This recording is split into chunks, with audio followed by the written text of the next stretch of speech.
a nuestro entrevistado, al doctor Isaac de Paz González, jurista y constitucionalista. ¿Por qué? Porque tenemos que hablar de este tema con alguien que sabe de la ley, alguien que sepa de derecho en México, alguien que nos pueda dar claridad sobre lo que podría enfrentar o no un personaje como el pseudoperiodista Carlos Loret de Mola, mejor conocido como Los Montajes, por precisamente la serie de montajes que él mismo ha aceptado. Hace rato aquí en Sin Censura, el también periodista, bueno, el sí periodista y productor Epigmenio Ibarra, le comentaba a Vicente Serrano que lo que yo he dicho aquí en Sin Censura una y otra vez.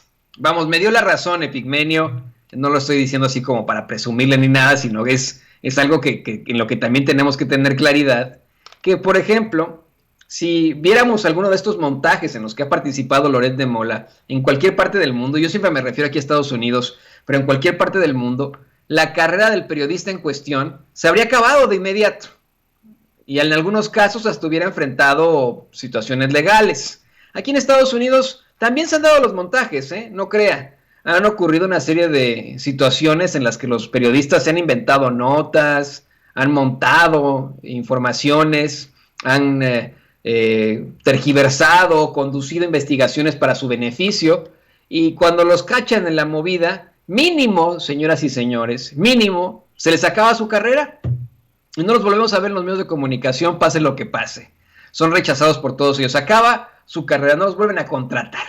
No así, desafortunadamente, en México, donde Carlos Loret de Mola está encumbrado como uno de los mejores periodistas. Así de mal estamos en el periodismo mexicano. Imagínese usted, para que alguien como Carlos Loret de Mola, que yo le insisto, ni siquiera es un junior, es el hijo de un junior, aparte de todo, ¿no? Es el hijo del junior que pues su papito era el gobernador de Yucatán, si no me equivoco. Lo meten en los medios de comunicación y por supuesto que me refiero a Rafael Loret de Mola, se vuelve politicazo, intenta buscar también puestos políticos, le dan uno que otro por ahí en Mérida, si no me equivoco, le dan programas taurinos desde, a su corta edad, todo un juniorzazo, Rafael Loret de Mola, pero imagínense ahora, llega el tercero, ¿no? Ya ni siquiera es junior, es el hijo de un junior, que insisto, ¿no? Estudia en el ITAM economía, tiene sus pininos en una agencia de información, si no me equivoco, en un principio, y saliendo de ese trabajo que tuvo, de inmediato entra a Televisa, y de inmediato le abren las puertas y le dicen, señor Carlos Loret de Mola, le vamos a dar la corresponsalía de guerra inmediatamente a usted, en usted confiamos,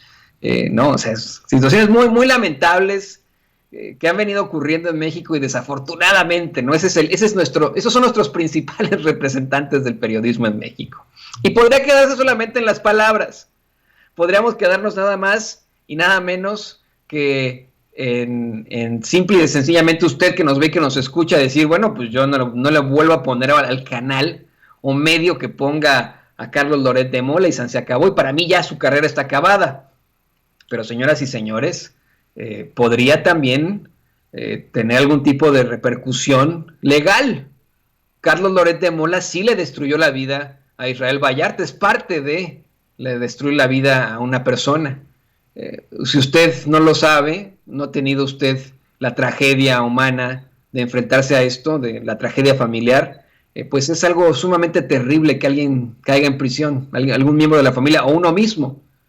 Es una situación absolutamente terrible y por supuesto que conllevaría algún tipo de responsabilidad si se provoca, se fabrica un delito con tal de que una persona pues se enfrente a lo más terrible que es esa cárcel, esa prisión, esa suerte en la sombra. Y por eso le pedí a nuestro queridísimo compañero de Sin Censura, usted lo sabe, él tiene su espacio aquí en Sin Censura, al jurista y constitucionalista doctor Isaac de Paz González, que nos acompañe para darnos más claridad sobre este caso. Doctor, muy bienvenido a su espacio. ¿Cómo le va? Muy buena tarde, Toño. Muchísimas gracias. ¿Cómo te va? ¿Qué tal? Saludos a toda la audiencia de Sin Censura. Pues aquí más que listos y preparados para obtener un poco de su conocimiento, que nos comparta. Y me voy a ir directamente a la pregunta, doctor. Ante este panorama que vemos de un personaje como Carlos Loret de Mola, que sí podríamos decir es una persona poderosa en México, tiene dominio sobre medios de comunicación, tiene grandes contactos, es nieto de un gobernador, imagínese usted, termina siendo desafortunadamente una de las figuras del periodismo mexicano, y al estar en estas esferas del poder en lo mediáticas, pues es parte de un montaje que le destruye la vida a una persona, y él ya lo aceptó, hasta ha ofrecido disculpas. Ese montaje con el que le destruye la vida a Israel Vallarta, pues ha tenido una serie de repercusiones. ¿Enfrentará él algún tipo de persecución, no persecución, pero repercusión penal? ¿Tiene algún tipo de responsabilidad penal Carlos Loret de Mola? ¿Por eso lo están citando a declarar? Bueno, está citado en relación con los hechos de la causa penal que se le sigue a Israel Vallarta. Es decir, está citado en su calidad de testigo. Ya ha sido citado previamente, en los últimos años ha sido citado. Él intentó, por todos los recursos que pudo, intentó evadir la acción de la justicia en cuanto a que tendría que comparecer como testigo. Y con esto quiero decir que todas las personas que tuviésemos conocimiento de un hecho que constituye un delito o que puede constituir un delito, estamos obligados a comparecer. Pero como tú lo dices, al ser una persona encumbrada en el poder, fue protegido, intentó por diversos juicios de amparo indirecto evadir la citación, no ir al juzgado, no dar la cara de su intervención como comunicador. Y eso ya es éticamente muy reprobable, como ya lo anticipabas tú en tu preámbulo a esta nota. Ahora bien, para que un sujeto de esta naturaleza tenga responsabilidad penal, tenemos que ver qué señalan las leyes penales, qué diría o qué dice el Código Penal, en este caso el Código Penal Federal, porque es una conducta del ámbito federal. Entonces, el artículo 247, capítulo 5 del Código Penal Federal, mi querido Toño, para que la audiencia sepa que hablamos con total objetividad, señala lo siguiente: es un capítulo que se refiere a la falsedad de declaraciones judiciales en informes dados a una autoridad. Tiene varias hipótesis, varios supuestos en que una persona se puede ubicar para ser acreedor a una investigación y a una sanción penal. La que llama la atención y que pudiera ser la que le aplica a este caballero de los medios de comunicación, de los medios chayoteros de comunicación, para ser más precisos, es el artículo 247.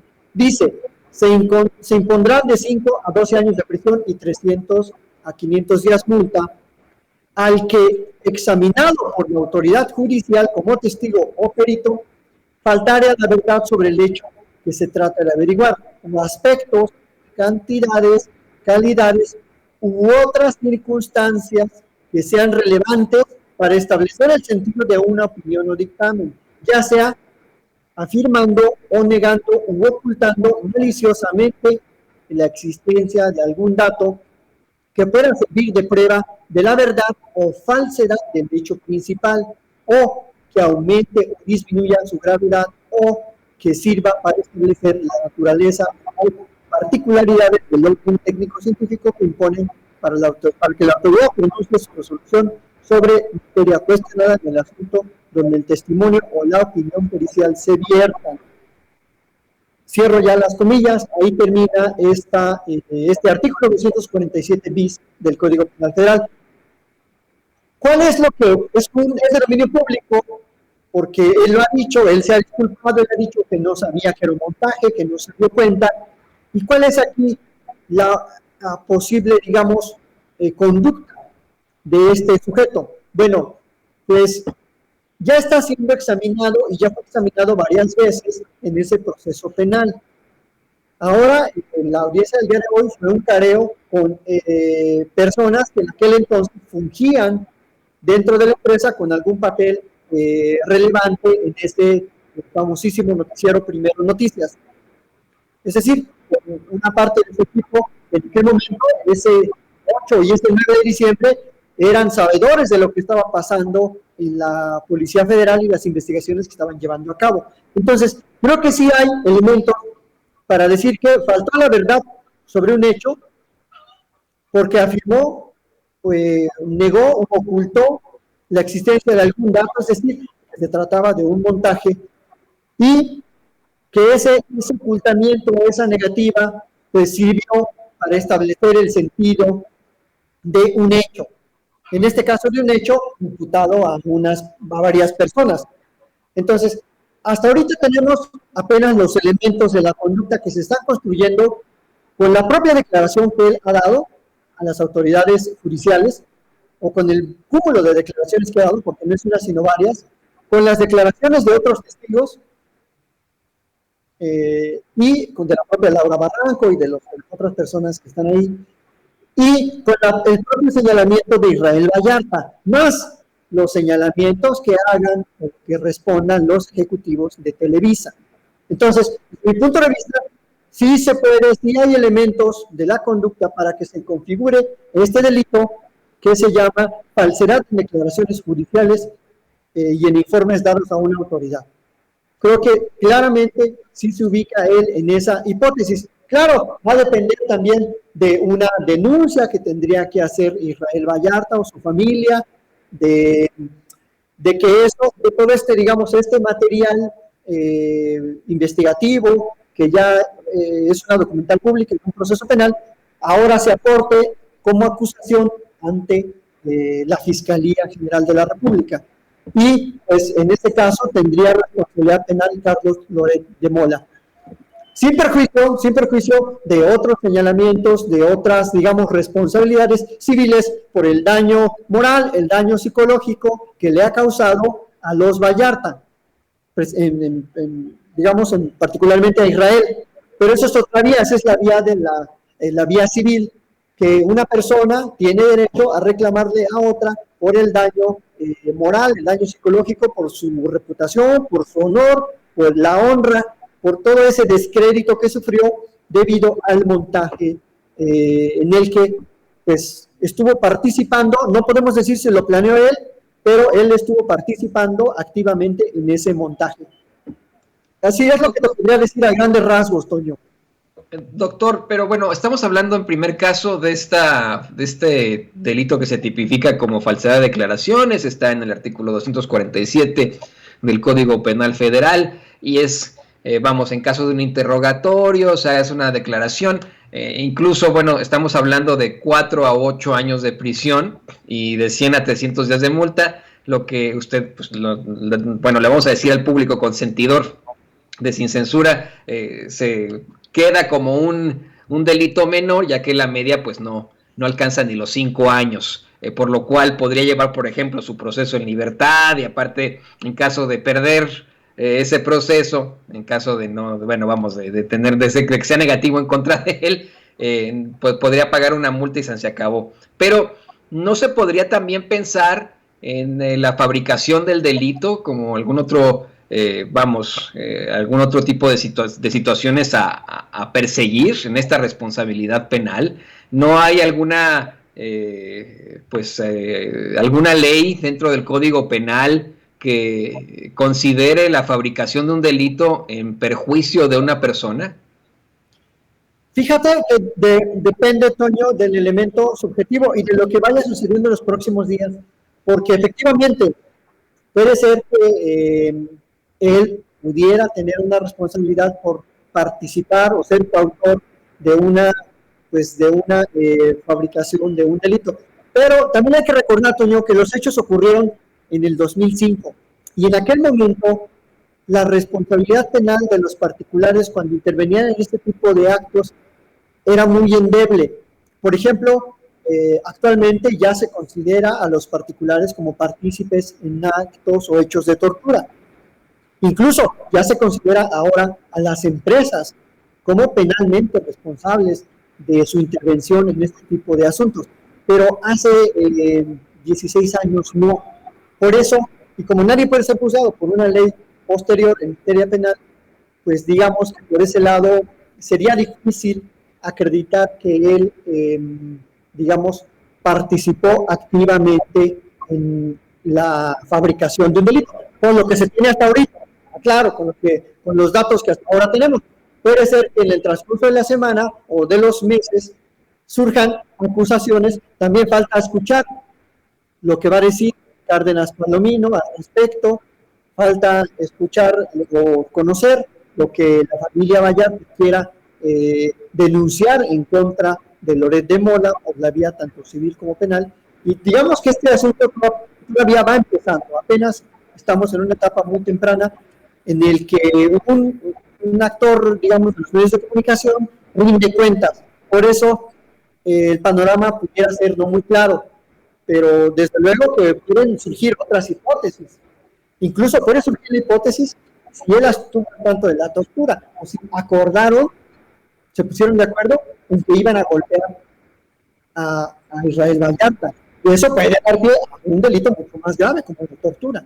Pero todo depende de lo que vaya alumbrando, digamos, el cúmulo de datos, de declaraciones, de preguntas, de respuestas y también de otras declaraciones de otras personas. Así que pues se va a poner bueno, es lo que puedo decir. Digo, no es un show, pero bueno, es interesante como un actor de los medios de comunicación rinde cuentas y tiene que rendir, porque todos estamos obligados en los medios de comunicación a actuar con ética, con respeto a las leyes. Y no puede decirse, yo no sabía, yo no la conozco. Pues es tu obligación saberlas. Entonces, eso es lo que está pasando. Muy interesante, doctor, lo que nos plantea, y por supuesto que estaremos muy, muy pendientes. Al momento no sabemos si continúa esta audiencia, pero estaremos muy, muy pendientes para darle a conocer al público consentidor de Sin Censura. Mientras tanto, le ruego, por favor, que nos comparta sus redes sociales y tal vez algunos de los temas que podría estar compartiendo este fin de semana también aquí en Sin Censura con Vicente Serrano. Pues me pueden seguir en Isaac de Paz con Z en Twitter y en Isaac de Paz González, mi canal de YouTube. Y por supuesto que estaremos en la semana y el fin de semana analizando los temas constitucionales aquí en Sin Censura. Muchísimas gracias, y un saludo a todo el equipo y a Vicente también. Gracias a usted, doctor, más que a la orden. Muy interesante lo que nos comentó aquí en Sin Censura y muy, muy puntual. Gracias al doctor Isaac de Paz González.